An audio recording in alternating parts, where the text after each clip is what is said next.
Someshwar reporter, प्रत्येक बातमी सर्वात आधी तुमच्यापर्यंत।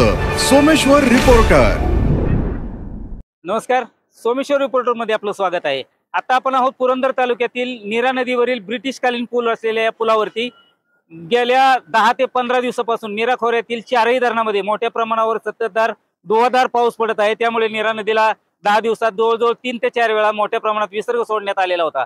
61,000 क्युसेक्सने सगळ्यात मोठा विसर्ग सोडलेला होता। त्यावेळेस याच ब्रिटिशकालीन पुलावरून पाणी गेलेलं होतं, परंतु आता 12:30 ते 1च्या दरम्यान आता वीर धरणामधून जवळजवळ 55,000 क्युसेक्सने विसर्ग सोडण्यात येणार आहे।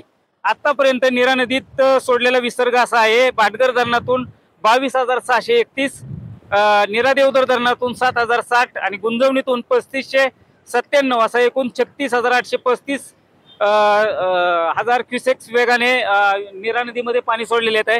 टोटल वीर धरणामधून 55,097 क्युसेक्स वेगाने पाण्याचा विसर्ग या नीरा नदीमध्ये सोडण्यात येत आहे। आता थोड्याच वेळात हा नीरा नदीवरील ब्रिटिशकालीन पूल पाण्याखाली जाण्याचा धोका संभवतो आहे। त्यामुळे पाटबंधारे विभागाने नदीकाठच्या गावांना मोठ्या प्रमाणात धोक्याचा इशारा दिलेला आहे। आपण आता जवळच पाहतोय ब्रिटिशकालीन दत्त मंदिर जे आहे ते आता पुलावरील बुडालेला आहे आणि हा जो ब्रिटिशकालीन पूल आहे, आपण आता समोर उभा राहतोय ज्या पुलावरती, तो ब्रिटिशकालीन पूल अगदी थोड्याच वेळात पाण्याच्या खाली जाऊ शकतो असं जलसंपदा विभागाच्या वतीने सांगण्यात आलेलं आहे।